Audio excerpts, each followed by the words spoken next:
Eräänä yönä Jeesus rukoili yksin Getsemanen puutarhassa. Silloin aseistetut miehet tulivat ja ottivat Jeesuksen kiinni. Hän kantoi ristiä samalla kun ihmiset pilkkasivat häntä. Ja ristillä hän sanoi: Isä, anna heille anteeksi, sillä he eivät tiedä, mitä tekevät. Lopulta Jeesus kuoli ja 3. päivän aamuna muutamat naiset menivät hänen haudalleen. Mutta suuri kivi, joka peitti haudan, oli siirretty, eikä hänen ruumistaan näkynyt siellä. Silloin enkeli ilmestyi ja sanoi: Miksi etsitte elävää kuolleiden joukosta? Hän ei ole täällä. Hän on noussut ylös.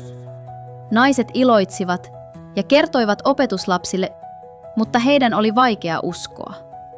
Mutta kun Jeesus itse ilmestyi heille, he hämmästyivät suuresti ja iloitsivat. Jeesus voitti kuoleman ja nousi ylös antaakseen meille pelastuksen elämän. Jakakaamme hänen ylösnousemuksensa ihmeellinen ilo ja eläkäämme kiitollisin sydämin.